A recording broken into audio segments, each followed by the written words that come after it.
Sir, क्या नाम है आपका? आरसी जैन। जी, आप कोरोना के बारे में कुछ संदेश क्या देना चाहेंगे?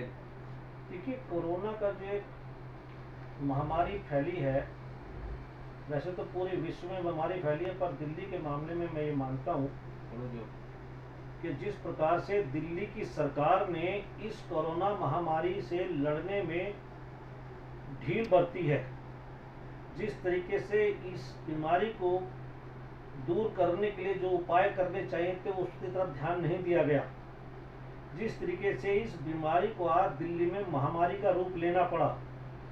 आज हिंदुस्तान में सबसे ज़्यादा अगर केस बढ़ रहे हैं तो दिल्ली में बढ़ रहे हैं, और शर्म की बात तो तब आती है कि अब आप देखें कि यूपी की 22 करोड़ की आबादी में इतने बड़ी संख्या में कोरोना के मरीज नहीं है जितना मात्र 1.5 करोड़ की आबादी में दिल्ली में कोरोना के मरीज हो गए।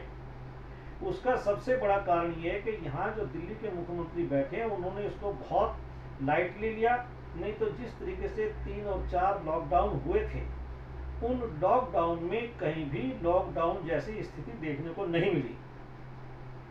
सड़कों पर बराबर वही आवाजाही थी, जिसके लिए हमने एक बार केजरीवाल जी को ट्वीट भी किया था कि कल तक आप ये कहा करते थे कि दिल्ली की पुलिस मेरे हाथ में नहीं है, अब तो डीएम एसडीएम सब आपके पास है, उनके अंतर्गत दिल्ली की पुलिस है, तो आप सख्ती से लॉकडाउन का पालन करें ताकि ये महामारी ना फैले।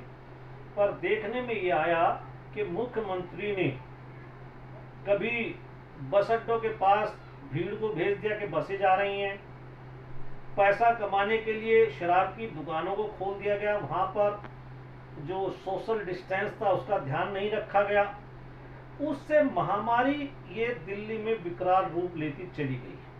और अभी भी जिस प्रकार से मेरा ये मानना है कि दिल्ली के मुख्यमंत्री जिस प्रकार की बयानबाजी करते हैं, उन्होंने ये कहा कि 31,000 बेड हमारे पास हैं, एक ऐप उन्होंने लॉन्च की। उस ऐप की सच्चाई इसी बात से पता चल जाती है कि जब मरीज सरकारी अस्पतालों में जाता है या जब मरीज प्राइवेट अस्पतालों में जाता है तो रिसेप्शन से उन्हें यह कह के लौटा दिया जाता है कि यहाँ पर कोई बेड खाली नहीं है, जबकि दिल्ली सरकार की ऐप पे दिखा रही होती है कि यहाँ पे बेड खाली है। अभी पिछले दिनों की एक घटना है। सर, मैं एक बात कहूँगा कि दिल्ली सरकार कह रही बेड नहीं खाली है, लेकिन अगर कोई भी व्यक्ति, अगर कोई भी मरीज जो है हॉस्पिटल जाता है तो वहाँ पे उसको देखा नहीं जाता तरीके से, उसको भगा दिया जाता है कि यहाँ पे हमारी व्यवस्था नहीं है। ऐसा क्यों? देखिए, मैंने वही आपसे अभी बताया है कि एक मरीज मैक्स हॉस्पिटल में गया जहां पर ये बताया गया दिल्ली की ऐप में कि 80 बेड यहां पर हैं। जब वो गए तो 80 के 80 बेड भरे हुए थे। एक मरीज गया सेंट स्टीवन हॉस्पिटल में, वहां पे ये कहा गया कि 136 बेड यहां पर हैं, जबकि वहां पे कुल 36 बेड थे, 100 बेड वहां पे थे ही नहीं, वो अभी बनाने की उनकी प्लानिंग चल रही थी।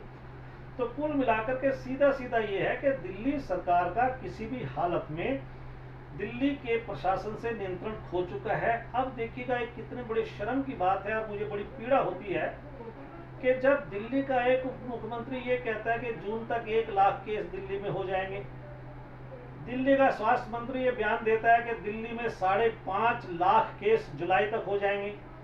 तो ये सीधा सीधा एक दहशत का माहौल दिल्ली के लोगों के दिमाग में भरने का प्रयास किया जा रहा है। जो कोई भी संवेदनशील सरकार, जो कोई भी सरकार ऐसा नहीं करना चाहिए। तो एक तो ये बड़ी चिंता का विषय है।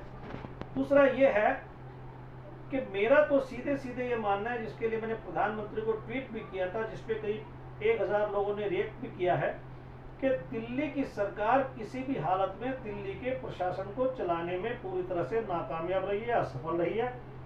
ऐसी स्थिति में अगर दिल्ली के लोगों को बचाना है, दिल्ली में इस महामारी को खत्म करना है, तो हमें सबसे पहले दिल्ली सरकार का जो केजरीवाल सरकार है उसको बर्खास्त करना पड़ेगा, विधानसभा को भंग करना पड़ेगा या पोस्टपोन करना पड़ेगा, और दिल्ली का शासन एलजी अपने हाथ में ले, केंद्र सरकार अपने हाथ में ले। जितनी मशीनरी आज सुस्त पड़ी है दिल्ली में, उन सबको चुस्ती से लागू करें। बल्कि मैं तो एक सुझाव और भी देना चाहूंगा कि दिल्ली में जितने भी चुने हुए विधायक हैं, उन सबको दिल्ली सरकार मजिस्ट्रियल पावर दे करके हर एक हॉस्पिटल में बैठाए वो 24 घंटे वहाँ बैठे। कोई भी दिल्ली का नागरिक अगर वहाँ पर जाता है या कोई भी मरीज वहाँ पर जाता है, चाहे दिल्ली का या बाहर का है, तो उस हालत में उस विधायक की ये जिम्मेदारी होनी चाहिए कि उस अस्पताल में उसकी बात पूरी तरह से बेहतर तरीके से सुनी जाए। अगर नहीं सुनी जाती है, वहाँ का स्टाफ या डॉक्टर वो लापरवाही बरतते हैं, तो उसको उतनी पावर दी जाए कि तुरंत उनके ऊपर एक्शन लेकर के उस मरीज को राहत प्रदान करे। सर मैंने ये भी सुना है कि दिल्ली की जो जनता है वो वोटिंग के पहले तो बहुत जो है केजरीवाल करती रही। जो इस टाइम का जो पोजीशन है, जो दौर चल रहा है, जो महामारी का टाइम चल रहा है, कोरोना का दौर चल रहा है, इसमें पब्लिक भी कह रही है कि जो है व्यवस्था दिल्ली की सही नहीं है। जो दिल्ली सरकार है वो व्यवस्था कहती कुछ और है। जैसे बेड की आपने बात बताया, 150 बेड है और उसमें कुल जो है 100 बेड गायब हो गए, तो इतना झूठ क्यों बोला जा रहा? देखिए, मैं एक बात यह कहना चाहूंगा कि केजरीवाल और उसमें बैठे हुए लोग एक अच्छे धरना करने वाले हो सकते हैं, एक अच्छे प्रदर्शनकारी हो सकते हैं, एक अच्छे सड़कों पर आकर दंगा करने वाले हो सकते हैं, पर वो किसी भी हालत में एक अच्छे प्रशासक सिद्ध नहीं हुए। ये बात इस बात से भी साफ है कि पिछले 5 साल के समय में केजरीवाल जी ने अपने पास कोई भी मंत्रालय नहीं रखा, उन्हें कोई प्रशासनिक अनुभव नहीं है, और ऐसी स्थिति में तो बहुत ही प्रशासनिक अनुभव वाले व्यक्ति हमें चाहिए। अब आप देखें जिस प्रकार से हिंदुस्तान के स्वास्थ्य मंत्री हैं और उन्होंने हिंदुस्तान की कोरोना की महामारी पर बहुत हद तक काबू पाया, पर दिल्ली में एक व्यक्ति जो आज स्वास्थ्य मंत्री बना हुआ है, स्वास्थ्य मंत्री को तो डॉक्टर होना चाहिए, उसको तो पता होना चाहिए कि हमें कहाँ क्या कमी है, कैसे उसको दूर करें। अगर हॉस्पिटल के डॉक्टर ने उसे कुछ गलत बयान कर दिया तो वो वैसे ही बोल देता है, क्योंकि वो उसको काउंटर नहीं कर पाते। तो ऐसी स्थिति में जरूरी है कि दिल्ली के स्वास्थ्य मंत्री को बदल करके किसी डॉक्टर को, स्पेशलिस्ट डॉक्टर को इस समय कुछ समय के लिए वो जिम्मेदारी दी जाए, तो तभी हमें लगता है कि कुछ हो पाएगा। और दूसरी बात, जितने भी स्टेडियम हैं, जितने भी बैंक्वेट हॉल हैं, जितने भी बड़े बड़े शादियों के मंडप हैं, उनमें अभी से ही बेड लगा करके और मरीजों के लिए इंतजाम किया जाए। क्योंकि जब ये महामारी, कल मैं देख रहा था कि 2137 का सबसे बड़ा आंकड़ा कल दिल्ली में था 24 घंटे में, और ये डे बाय डे बढ़ता ही जा रहा है। ऐसी स्थिति में हम वो स्थिति को ना आ पाए कि जब सड़कों पे लाश पड़ी हुई मिले और जगह जगह चीन की तरह मरीज मिले सड़कों पे पड़े हुए कराते हुए। उससे बचने के लिए जरूरी ये है कि हम समय रहते ही जो काम हमें लॉकडाउन में करना चाहिए था, वो हम समय रहते ही युद्ध स्तर पर बेड का इंतजाम करें, वेंटिलेटर का इंतजाम करें, तभी हो पाएगा। नहीं तो आप ये देखिएगा, एक चिंता का विषय इससे ज्यादा नहीं हो सकता। क्या शमशान घाट जितने भी हैं, वहां पे कोरोना मरीजों को अंतिम संस्कार के लिए 4-4 दिन इंतजार करना पड़ रहा है। तो ऐसी स्थिति में जहां हम बेड बढ़ाने की बात करें, वहीं पर हमें इस प्रकार से जो इलेक्ट्रिक के जो हमारे क्रीमेशन ग्राउंड है, इलेक्ट्रिक के जो हमारे भट्टियां हैं, या और भी हमें इस प्रकार का इंतजाम करना चाहिए कि एक डेड बॉडी वो ज़्यादा से ज़्यादा 2-4 घंटे तक वो पड़ी रहे, उसके बाद उसका सम्मान पूर्वक उसका अंतिम संस्कार हो जाना चाहिए। इसके ऊपर भी हमें ध्यान देना चाहिए। Thank you. अच्छा सर, मेरा मानना ये भी है कि ये जो केंद्र सरकार इस टाइम कर रही है, पूरे देश वाह वाह कर रहा है। गरीब आदमियों को हेल्प करना, हमारे मोदी जी जो है बहुत हेल्प कर रहे हैं। आप यूपी में देख लीजिए, जो है योगी जी बहुत अच्छा काम कर रहे हैं इस वक्त। पब्लिक यूपी के जो भी व्यक्ति मिलता है कहता है हमारा योगी है, बहुत बढ़िया है, अच्छा है, इसको दोबारा भी जो है मुख्यमंत्री बनना चाहिए जिस तरीके से इस वक्त काम कर रहा है। लेकिन दिल्ली की जो जनता है, जो मजदूर आदमी है, वो बेचारे जो है यहाँ से पैदल गए, रो रो के गए। दिल्ली सरकार हमारी व्यवस्था मजदूरों की नहीं सही कर पाई, इसके बारे में क्या कहना है सर आपका? देखिए, मैंने पहली बात ये कही है कि दिल्ली सरकार पूरी तरह से अपनी जिम्मेदारी को निभाने में फेल हुई है। दिल्ली सरकार फेल हो चुकी है। नहीं तो कहाँ यूपी की 22 करोड़ की आबादी और कहाँ दिल्ली की 1.5 करोड़ की आबादी, उसमें भी वो लोग यहाँ से दुखी होकर के गए हैं, रो करके गए हैं।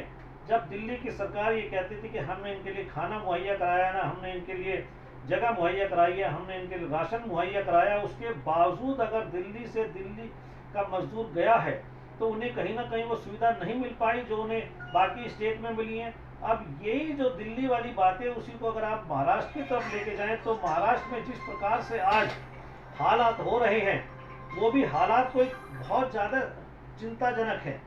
तो इसीलिए मेरा ये मानना है कि दिल्ली में समय रहते अगर सरकार कदम उठाती, अगर दिल्ली का मुख्यमंत्री समय रहते कुछ विशेष वर्ग को खुश करने के लिए अगर ऐसे कदम नहीं उठाता तो निश्चित रूप से दिल्ली का स्वरूप दूसरा होता। अब मैं इस पर विशेष बात ये नहीं कहना चाहूँगा कि विशेष वर्ग कौन है, दिल्ली की जनता खुद इस बात को जानती है। आपने शराब की दुकानें खोल दी कुछ शराबियों को खुश करने के लिए, अपना रेवेन्यू बढ़ाने के लिए, और भी बहुत सारे ऐसे काम है जिस पर दिल्ली सरकार किसी भी हालत में उसको सफल सरकार के रूप में नहीं कहा जा सकता। और बड़े शर्म के साथ ये बात कहनी पड़ रही है कि दिल्ली देश की राजधानी, मात्र 1.5 करोड़ की आबादी, और वहां आज हर आदमी दहशत के माहौल में जी रहा है। आज हर आदमी ये सोच रहा है कि पता नहीं कल का दिन मेरा कैसा होगा। ये और बाकी पूरा देश मोदी जी के नेतृत्व में अपने आप को सुरक्षित महसूस कर रहा है। अगर मोदी जी उस समय लॉकडाउन का फैसला नहीं लेते तो दिल्ली हिंदू